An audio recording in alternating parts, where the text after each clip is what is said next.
Kayong mga pulis na naandyan, alam nyo sa puso nyo na mali ang ginawa ni Torre. Alam ninyo na abusado na ang gobyernong ito. Kung hanggang ngayon nagbubulag-bulagan pa kayo, anong tawag sa inyo? Traidor sa bayan na ito. Tandaan nyo mga kababayan, mga pulis, kayo ang kakausapin ko ngayon. Sinasabi nila na hindi applicable yung Article 59. Mali po yun. Bakit? Ginamit nila ang Article 7 para hulihin si Pangulong Duterte. Hindi pa pwedeng sundin ng isang article, yung isa hindi. Kahit ang Biblia sinabi yan. Tandaan nyo sa James 2 verse 10, basahin nyo. Sundin mo man ang lahat pero may mamiss kang isa. Guilty ka sa lahat. Ang ginawa kay Pangulong Duterte ay labag sa ating batas. Kinidnap nyo ang aming Pangulo. Susubukan ko lang to the international media. This is not about Duterte and Marcos. This is not about America, US, Japan. No! This is about humanity. They kidnap our president. What will you do? Interpol! Bullshit! Interpol! Ako! Naging chief PNP ako! Alam ko ano ang papel ng Interpol sa mundo! Huwag niyo akong lukuhin!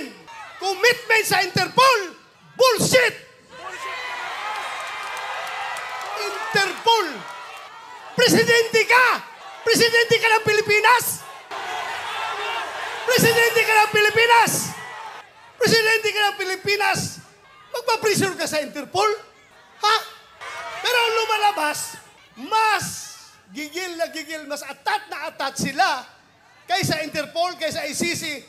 Atat na atat sila na ibiyahe si Pangulong Duterte. Bakit?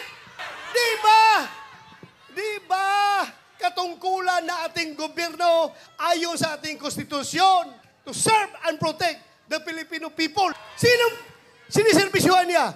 Yung mga dayuhan, hindi ang Filipino people. Kasi ang Filipino people, yun ang pinadala niya doon sa dahig. Nung naging addict po kayo, yung pamilya nyo, kamag-anak nyo, choice nila yan.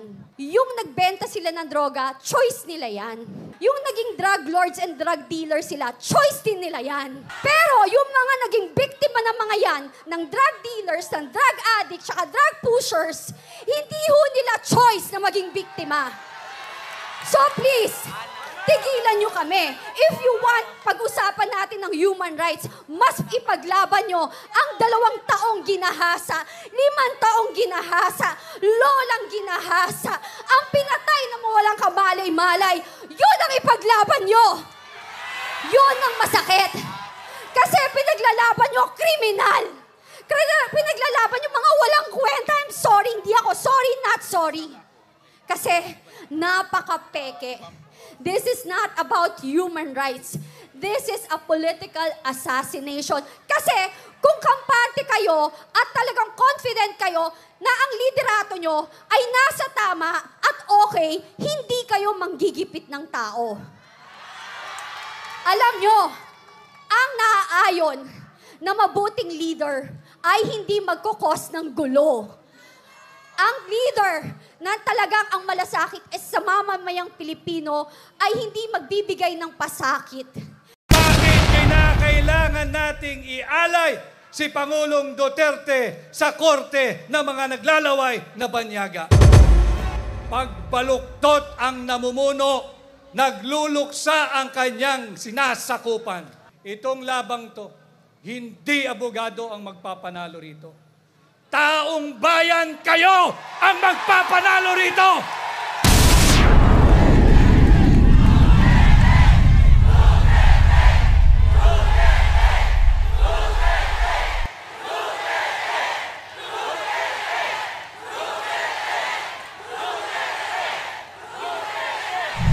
At sama-sama natin ipakilala sa buong mundo na sa bahaging ito ng mundo, merong isang Pilipino na kailanman hindi isusuko ang kanyang soberanya, kasarinlan, kalayaan, at kahit nag-iisang Pilipino ay pakilala natin siya sa buong mundo at ang kanyang pangalan ay Rodrigo Roa Duterte!